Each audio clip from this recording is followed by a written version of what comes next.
G'day, welcome to the Mason Cox Show. No, I'm not Mason Cox. I'm hardly even 6 foot tall. My name is Brayden Cocks, but I am joined by the 6'10", American, Australian, dual citizen, Mason Cox. It's been a big week. How's it been? Been a massive week. I'm one of you now. I'm officially Australian. You're one of us. I know. It's documented. One of us. Well, you're an Australian now, Mace, and let's jump straight into the ceremony, which took Australia by storm. You were trending Australia-wide. Talk us through it. Yeah, I think there's probably some positive news to come out of Collingwood. Is probably what everyone was pretty desperate for. So, no, it was amazing. It was an amazing day. I was very fortunate enough that Collingwood actually put on the function at the MCG, so they paid for it, which was pretty amazing. And just a really humbling experience. I know people kind of think, and this is probably maybe something we take for advantage. I say we, this is weird. I'm saying we nowadays. Us, we take for advantage, I guess, the freedoms and the kind of liberties we have today. And I don't know, kind of being there with 109 other people getting citizenship. There was people with some amazing backgrounds, and I'm sure amazing stories. I didn't have a lot of time to interact with people because I was doing a lot of media and stuff for it, but just some of the emotion that came out of people as they're going up to get their citizenship. People were full on bawling and losing it. And I can only fathom, I guess, these people who are probably refugees from another country, or people, that have been in dire circumstances that are now, found this new hope in Australia and now have moved to this country with a whole new kind of life ahead of them. And it was really emotional on the day. I didn't think I would get that emotional, but seeing other people and how much it meant to them was pretty amazing, because I'm super fortunate where I've just kind of been able to walk into this, where for a lot of people it is a whole new start on life. And the ceremony was huge, obviously put on by Collingwood, and your coach Craig McRae was there, Collingwood CEO Mark Anderson, and the Lord Mayor, your friend, the Lord Mayor, Sally Capp. Big Collingwood fan, Sally Capp? Yeah, so she's the first female board member at Collingwood. She's also the Lord Mayor of Melbourne. So she's gone on to do some pretty amazing things. And she's a ceremonial kind of induction person for citizenship. So she was able to induct me in as a citizen, which was really cool because I'm good friends with her and stuff. And I think it was cool for both of you. She loved it. Don't worry, she loved it. And we were big fans of it. And she's such a good speaker. And she could tell she just has done a few of these, obviously.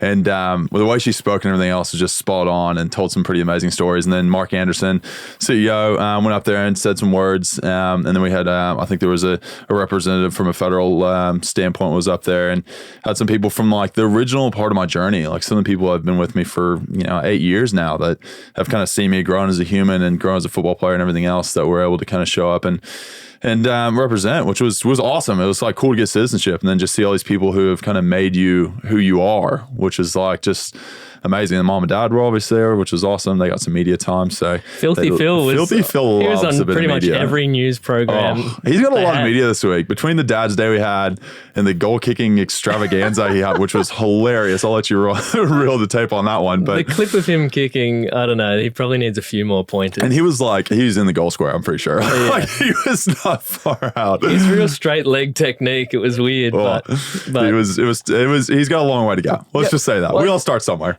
The frame wasn't wide enough. It could have really sailed off the boot, maybe 50, 60 I think it's probably better. The frame wasn't wide enough. But goal kicking distance, probably like father, like son, right? Yeah, no. The confidence is there. Confidence is there. Accuracy, questionable at times. But no, it has been a massive week, and it's been pretty amazing. The coach, Craig McRae, was there. I heard him speaking about it on SEN. He was involved in the ceremony, and in a few ways. Even his wife was involved.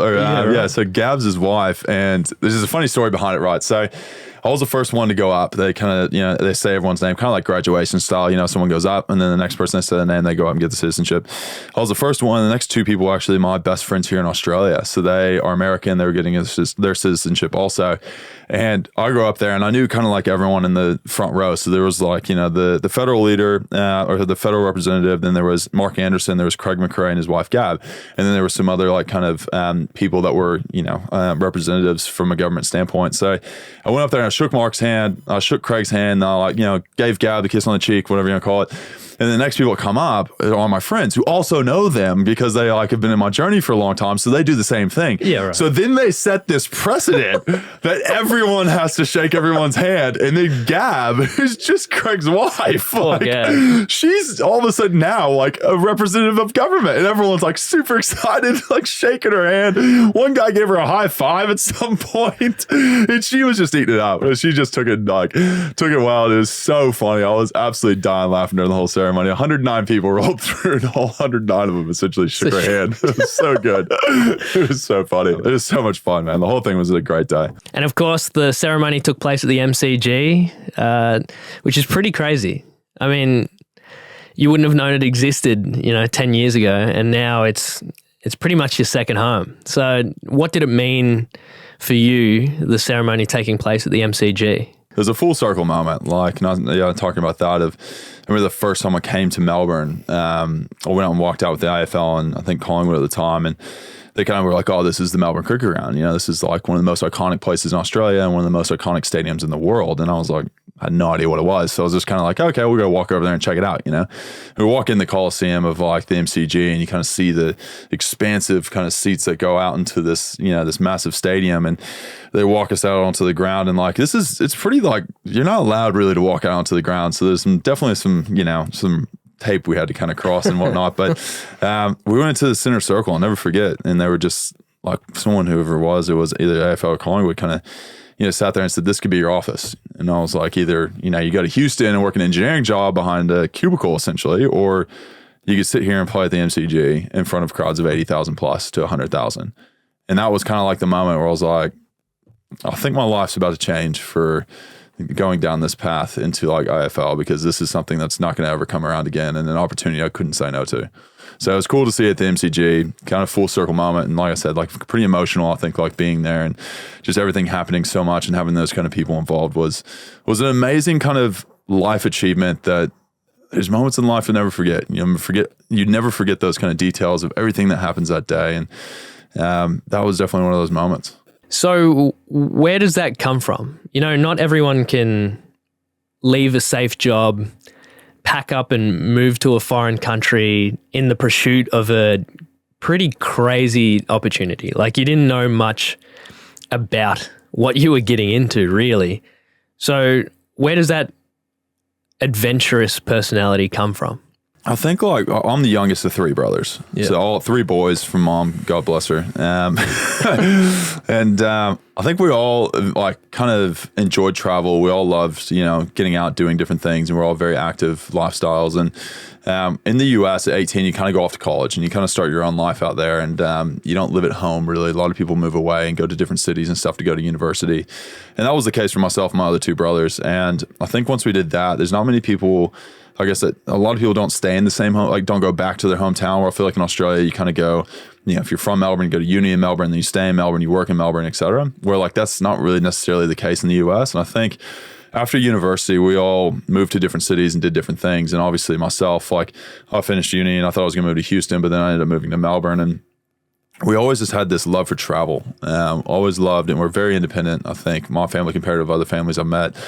And I think we all just loved kind of going out and experiencing new things. We all kind of have this mindset of like, you only do this one time, you only go around this life once. So why not make the most of it and see what's possible? And that's kind of like my life motto. It's like, take risks. If you fail, you learn from it, you move on, and it might seem like a really, tough thing to deal with at the time, but I guarantee you in 5-10 years time, we'll kind of look back and be like, whatever, it is what it is. But it led to me, to the opportunities I have today. So that was probably the biggest thing. And it was a massive question mark for me moving over here. Like, I'm not going to sit there and say like, I knew what AFL was. I loved it. It's been a life goal of mine. And I always dreamed of being an AFL player. Like, that was not something I ever, thought of. But there's one moment I was in St. Kilda Beach.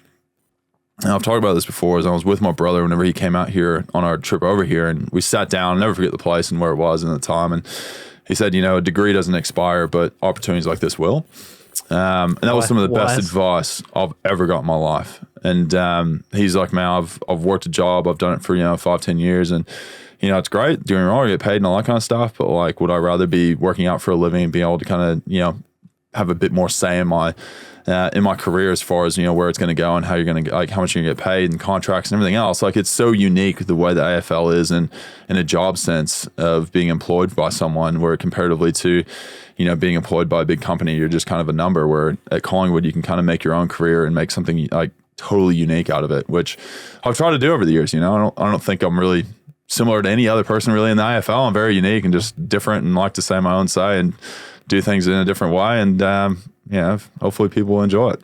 So I guess it's probably fair to say that you love Australia now. You're an Australian. What compelled you to kind of make the decision to become a citizen and stay here? And when, I guess, did that love really start to flourish? Oh, man.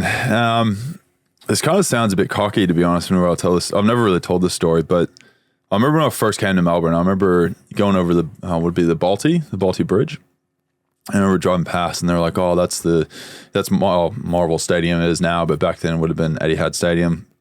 That's the AFL, that's where you can, you'll be doing a bit of work, and then here's Melbourne as a city." And I kind of thought back to that, and I thought, how cool would it be to kind of be like known in a world like away from home, like in a place that's like unique, and be, create this lifestyle and just different life away from, everything you possibly could have imagined, and essentially have a second chance at doing something totally unique.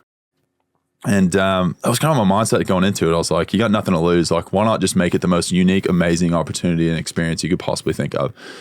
And that's kind of been my motto for a long time. But there's been so many people along my way that have helped me out. I don't think there's been one moment in my life where I've gone, oh my gosh, I'm going to stay here for the rest of my life. I think it's been a cumulative over the years, and the people I've met, and without those connections and stuff, I definitely wouldn't be here. There's no chance. And I wouldn't be wanting to stay here for the rest of my life if it wasn't for those people that have made this experience so amazing. But I think in general, man, like I've just fallen in love with the people that make up this country. Like, I think it's very different from America, and people definitely, they work to live, not live to work. And I always say that's like just how Australian mentality and culture is. It's like when Americans think of Australia, they think, oh, there's some dudes chilling on the beach, shakas, and we're all just living the dream, like surfing, chilling, riding kangaroos, man, like chilling, like it's kind of like California vibe. But I've come to realize there's so much more than that here in this country, and it's something I've really fallen in love with. Like, it's amazing, man. Like, meeting people like yourself who, are very passionate about what they do and want to do something different and want to, start their own thing and be able to kind of create their own pathway in life. It's pretty unique to anywhere else I've really kind of experienced. So it's something I've fallen in love with. I've fallen in love with the people, and the place of Melbourne's been amazing. It's rated, I think, #1 most livable city in the world for, like 50 years straight for a reason. It's pop the fist, Melbourne. It is a credit to it, man. It's a reason I think there's a lot of people want to move here, and it's like this amazing kind of day-to-day life that people really enjoy, and there's amazing people that kind of make it a unique culture. Now, I can't imagine it's been all smooth sailing. There would have been some hard times in your personal life and in your football life. How did you cope being so far away from your family, your friends, and that kind of support structure? It was a learning curve. I mean, like, I think with anything, I wasn't really understood how hard it was going to be initially. Like, because whenever you don't have your core group of friends and stuff to lean on, you just kind of had people in America who didn't know what you were doing and didn't understand the situation you were in.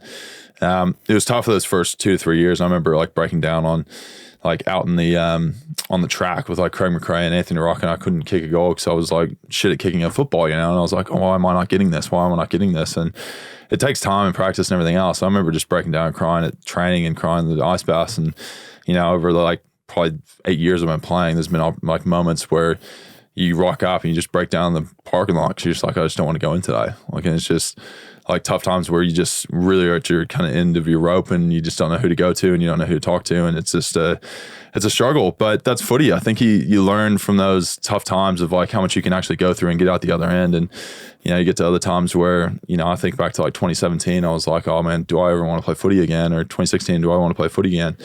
And then have amazing years like 2018 where it's life changing, and you have such amazing experiences, and you go, I'm so grateful that I stuck with it and was able to kind of get through those hard times, come and enjoy the good times, and it makes those good times so much better. But even recently with COVID, like getting moved to a different state and being away from friends and family and your support network and everything else, like, yes, we're very fortunate in the sense that we were given opportunities that a lot of people here in Melbourne didn't have, but it doesn't mean that a lot of the players were taken away from their families and their networks and stuff that really keep them on a level playing field as far as mental health. And like there was times there where I was unsure of what I was going to do and contracts and, you know, if I wanted to go home and if I ever wanted to play footy again and like all that kind of stuff. And it even comes to last year, I was out of contract and sitting in the US just traveling around, like seeing if anybody else would ever want to contract me again, you know? And I was like, well, maybe this thing's done with. Like, who knows? You know, you just kind of get to that realization of like, holy crap, this can kind of be taken away from you in a very, very quick way. So yeah, there's been some tough times, no doubt. But yeah, I think like you go back to the people and everything else that's kind of had your back since day one. And I mean, you look even to this year, man, like I remember there's a moment where I was sitting with our head coach and I just said, I don't know what I'm doing. Like I'm not playing, I'm playing VFL. Like I want to be here playing AFL and I know my career is kind of on the line and I'm not sure what I'm going to do. And we just sat down and had an honest chat with each other and just said, this is where you're at. This is where I want to see you in, you know, X amount of weeks and whatever. And then we'll kind of put a game plan in place to hopefully get you back into the AFL squad. And that's where we're at. So it's been amazing, like to have a coach like that who you can, I guess, sit down, have an honest conversation with, and you know will be genuine and 100% upfront with you to tell you that this is the direction you're going in. This is where you sit in the, you know, the lineup and everything else. It's been career changing for me, for sure. As you mentioned, you do love travel. I think you've traveled Australia more than any normal Australian would have traveled. Yeah. You really utilize the off season to get away and give yourself a mental refresher. You've been all over up north, down south, and everywhere in between. Yeah, from Tassie to the Cape York to Kakadu to Arnhem Land to the Red Centre to WA. I've driven from Broome all the way down to Perth, all on the west coast. I've done from Brisbane all the way up to Thursday Island, all the way through Cape York and off-roading and all that. And I've been very fortunate to have time to do these kind of things. And I always tell people, I say, you know what, it's beautiful that Australians love to go overseas and experience new things, but you've got some pretty amazing things in your backyard. And I think that's one thing I've always enjoyed is telling people about some amazing places I go and kind of inspiring them to go see these places that might be a bit closer and something that they didn't really know was around. It's a passion of mine I would love to get more into. I'd love to work with Australia in general and, you know, their kind of PR scheme of trying to get this out to the rest of the world, because I think there's just so many beautiful, amazing things that people don't realize because it is so isolated. And it's an island kind of like New Zealand, you know, where it's so far away from everything else. But it is one of those things where it's almost like it's kind of like golden kind of corner of the world where people just don't really know a lot about it, but there is some amazing things that haven't really been discovered yet. That's what they're all ours. We want to keep them. I know, that's what I keep saying. I was like, you just don't tell anyone because you're like, oh, you know, we've got free healthcare, we've got things like, and our place is quite beautiful. But I love travel, man. It's a massive passion of mine. Indigenous community is a massive passion of mine. And I've been fortunate enough to be linked up with a few different charities and Life Changer, and then now Shoreline, which is dealing, you know, helping out youth kids in their journey through the teenage years, and then also with Shoreline, the Indigenous community around Australia, to help them in their career post high school and stuff. So there's some pretty amazing things I've been a part of, and I just love it. Like it's just an amazing place. Cannot speak highly enough about it, and yeah, I know like y'all like to keep it your little secret, but I wouldn't mind a few other people learning about it. No, it's our secret now. Our secret. So yeah, as you just mentioned, you've pretty much been everywhere. What have you discovered about Australian culture that you like, and how it compares to American culture? American culture is quite decisive. You know, people are very patriotic and very like loving of certain things. You know, like they're very invested in things. Where here, I feel like people are a lot more laid back. They're more just genuinely just enjoy life a bit more and understand the holistic side of things, of understanding kind of mental health, how important relationships are, communication. I look back to even something as simple as like a cafe culture here, you know, like it's based around Australian culture of like, I want to sit down and have dinner with you or lunch with you or breakfast with you rather than just getting takeaway, move on, see you later. Like a lot of people are like, oh, let's go catch up for a coffee. And that's like, it's not really a thing you hear in the States. Like the States is like bang, bang, bang, go, go, go. Everything is very much like monopolized. There's not mom and pop shops. There's none of that kind of stuff. It's all like just very much, very just capitalism 101 there. Where here, I feel like it's still very much like the interpersonal relationships you have with people and your customers are still very important in Australian culture. I mean, I even think about Australian made stuff, you know, something as simple as that is like something that's pushed very hard in this country to try to help people that are actually building and making things in Australia to help them, you know, grow business here within the country. So there's some amazing initiatives like that. I think people really get around here that I find awesome. And I think it's so cool that just, their willingness to help each other and to help each other grow. Like I think about this podcast and people have asked on and the people will get on through this and, it's someone reaching out and saying, hey, I need help. Would you be willing to help me? And most people just say, yep, 100%. Give me a time and place and I'm there. Last one before we get on to a bit of a quiz before we wrap up. Now, you're not leaving Texas behind. You're a dual citizen as your mum was My mom was super stern on. to point out. Yeah. What does Texas and the States mean to Mason Cox? It's weird, but less and less every day. Really? Yeah. I don't really keep up with the news as much there. I know obviously there's a lot going on in the US right now with this crazy abortion thing that's happening at the moment. It's quite confronting, to be honest. And you kind of hear these big stories that come out and you feel removed from it because I'm not there. Like I'm not in first person there. I'm kind of this third person looking at it from a distance and the outside. And you look at things happening. You just like some of the things, obviously you don't agree with. And you're like, man, like how is this being passed into law and how is this happening? How are people like allowing these things to happen? And it's frustrating because you want to be proud of where you come from. Like you want to be, I was born and raised and a lot of the ethics and morals and stuff that comes with myself come from my upbringing through America. And a lot of that's through my mother and father, don't get me wrong, but in my family. But I think there's also this ingrained kind of love for where you grew up in and what kind of shaped you into the human you are. And with what's going on right now, it's embarrassing. It's frustrating. It's, all those words, I guess you could say to describe it, but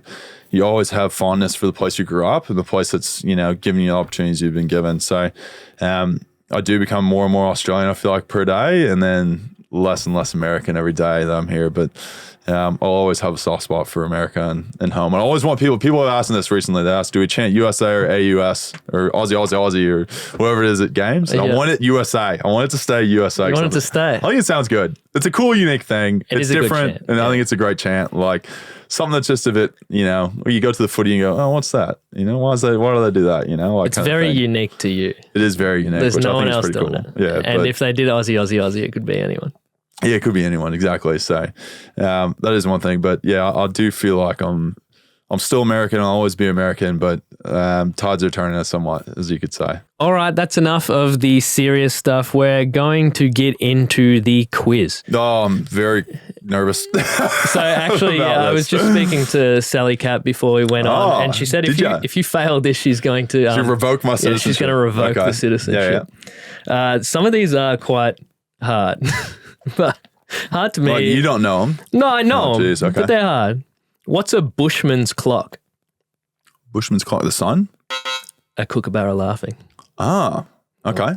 Rough Learning start. new things. Rough We're 0 for 1. Which former prime minister set the beer drinking world record? Bob Hawke. Bang, right away. I love Bob Hawke. He just skulls a beer like no one else. What a legend. Yeah. What a legend to have representing your country. There's a guy who skull a beer like no one else's business. This one's quite interesting. I didn't know this, I have to admit. With the 5,000 kilometre long dingo fence, Australia has the longest fence in the world. Yep. What else does it have the longest of? Rabbit fence? Longest golf course in the world. Yes. And it's also the longest straightaway highway, I think, in the world, maybe. Well, there you go. Now you're telling me things. Yeah, I know. I'm not really 100% sure on that one. Australia was the second country in the world to give women the vote. Who was the first? Let's go Switzerland. New Zealand. New Zealand. Very progressive over in New Zealand. Very progressive. Very progressive. Jacinda Ardern. Shout out to New Zealand. Shout out. Our compatriots. Why was Australian football invented? You should know this one. This was the off-season for cricket to keep him in shape. It was. Let's go! Look at him. Look at him go. Oh, AFL. Do know a few things. What is the highest grossing Australian movie? Australia? Crocodile Dundee. Crocodile Dundee would be it, yeah. Mate, you got to be getting that, mate. Good on you, fair dinkum. What national Australian landmark has its own mailbox? National Australian landmark. You can send it a postcard. I can send it a postcard? Yeah. A national Australian landmark. Uluru? The Great Barrier Reef. Where in the world is the post box Hey, located? don't ask questions because on the I don't Great know Barrier? the Hamilton answers. Island has a post box. I do know that. Maybe that's considered it. I don't know. I don't know. Of the 25 deadliest snakes in the world, how many are found in Australia? I'm going to go 19. 21. 21. Of how many? 25. 21 to 25. I Okay, like so that. here's the thing about this, right? So We read that. Americans always say this. They go, I want to go to Australia. Everything there will kill you. Yeah. And it's somewhat true, but I've come to realize I need to tell people like Melbourne, Victoria, Sydney, not really. This is more of a Queenslander kind of thing, you know? Like this is more, they're all up there from like all the snakes, all the spiders, like everything that scares the hell out of you, Queensland. And to be fair, people say that they don't want to go to America because everything will kill them there, but that's humans. That's different. what Australian animal did England scientists think was a prank? I'm going to go platypus. Correct. Oh, that is a huge get. They believed the Aussies stitched a duck's bill onto a rat. Wow. I could see it though. I could see it. Which alcoholic beverage holder was invented in Australia? Stubby. Goon, the wine cask. Goon. Wait, wine cast. It's Oh, the in bag. Oh, yeah. They're kind of like do the windmill thing or Yeah. you throw it on the, what is it called? Slap the bag? Yeah, see, you know that one. Goon of Fortune. Goon of Fortune, that's what we call it. We call it slap the bag in college. Yeah, right. I mean, sorry, I didn't drink in college. In Aussie slang, what does it mean to go have a bo peep? A bo peep asleep? Maybe a nap? Correct, asleep. Oh, you. We're getting there. I think I'm you're like, doing I'm well. actually, I'm doing a lot better than I thought I would. All right, we're wrapping it up. We've got 3 to go. Which classic Australian film features the phrase, tell him he's dreaming? Oh, the castle. The Castle. Yeah. Huge fan. When an Aussie tells you he's going to bend an elbow, what's he talking about? It's questionable here. It's not dirty. Okay, good. That takes out about 99% of the answers I was going to give. Bend the elbow. I'll just have a drink of beer. Have a drink of Have a beer. skull. Why not? This is the last one. All right. If you get this, you're in. I'm in. Okay. Oh, gosh, Sally. Why is Canberra the capital city of Australia? Because it's halfway between Sydney and Melbourne. Correct. Let's He's go! in. He's in. Oh, my gosh. Yes. Finally. All right, congratulations. You're in for feels good. now. Feels for good. Now we know you haven't eaten Vegemite yet, Yeah. which is I've lied to a lot of people and said I have had it. Well, I have I've had a spoonful, but I haven't ate Vegemite like properly, like butter Vegemite toast. Yeah. Haven't done that. you have to. And we'll be doing a few food challenges across the journey because a lot of people want you to try the Tim Tam Slam. Yes. You had Milo cereal, but I say that's not legit. You gotta have Okay. you gotta have a Milo. Got Lamingtons, technically New Zealand, Question mark. Yeah. but Australian. Golden Gay Time. Yes. I haven't had one of them. That's an absolute classic. But what we do, And if you have any other like classic Australian Yes. things I need to try, please like comment, tell us, let us know what we should do. and give us tips because I got crucified for how I got you to make The fairy bread. the pound of butter with like 3 sprinkles on top. And you got to cut it into triangles. Otherwise, apparently Brayden, how it doesn't dare you. work. Okay, so what do we have here? We have Vegemite shapes. We thought 2 birds, 1 stone. Vegemite shapes. It's in the shape of Australia. So that checks out. Why do we have an obsession with Vegemite in this country? I don't get it. Well, it's our thing. It is literally like every time. It's like, oh, you gotta have Vegemite. Vegemite shapes are like our guns. Oh, careful. Tread lightly here, Brayden. See, we need one in every household. This is gonna be a great comment coming. Go ahead. We need one in every household. Everyone loves them. And if someone tried to take them away from us, we'd riot. So I want you to try some. You can't say that. Just okay. All right. Yeah, we got the Vegemite shapes here. So without any further ado, we want you to taste one or a handful. Is it a one job or is it like a 2 or 3 in your mouth at once? Nah, I'd go a couple. A couple, so we'll go 2. Full review. Full review. Vegemite and cheese. I don't smell the Vegemite yet. I think that it's in the taste. Okay. Should we look what's actually on the No. ingredients of the box? No. No. That's definitely not allowed. Okay. Here we go. I feel like they're an addictive product. You'll think it tastes I bad. thought that would be disgusting. I actually enjoy them. You know, this kind of reminds me of like Cheese Whiz on crackers. You know what Cheese Whiz is? Like cheese in a can. You just like spread it on the crackers. It's not like Cheese Whiz on crackers. Am I ruining this for all the Australians out there? Because this is definitely This unique. is like hitting home. You're like, no, not Vegemite on toast. We don't do Cheese Whiz. It's not a thing. This is what Cheese Whiz tastes like. Oh, no. So is that a good review? I mean, I ate a lot of Cheese Whiz as a kid. So yeah, I'd say so. Maybe I need to try Vegemite on toast. I've always, like, my whole thing is someone gave me a spoonful of Vegemite the first time I ever had it, and it just put me off for life. And I was like, I just don't really want to be a part of this. Yeah, because it's ultra condensed salt. Oh, dude, just like so potent. So I don't know if we work. I don't know if we work up to Vegemite on toast because it's kind of the pinnacle, right? Maybe that'll be the season finale. Yeah. So we'll get through some of these. We have a whole bunch. Golden Gay time. I want to eat that. So I reckon those are not going to make it to next week. We might have to get some more of those. Anyway, thanks for joining me on the Brayden Cocks show, and congratulations on the ceremony, everything around it, and becoming an Australian citizen. We're glad to have you. It's good that you're here. And Thanks, we won't be sending you back anytime soon. Yeah, it's no takebacks, mate. So it's official. Government says I'm in. So I'm locked in. But thanks so much, man. It's been awesome. I really do love this country. It's an amazing place. It's given me so much opportunity. And very grateful, man. Very grateful. And I think moments like these kind of make you look back at the last 8 years and everything you've been able to accomplish and the cool, amazing people you've met along the way, including yourself. So thanks, man. It's been an awesome podcast. Great to have you hosting. I love this. It's cool. Rough start. No, it's a great start. So you have to end now. You got to say like, comment, heart, follow. What are the 5? Facebook, Instagram, TikTok, YouTube, Twitter. Yes. Well done. It's official. I'm the host. He's closed it out perfectly, ladies and gentlemen. You could not have done it better. But check out all the follows. I'll let you lead us out of here, brother. And we'll see you on the next one. Peace. This is actually really good. I've never had them.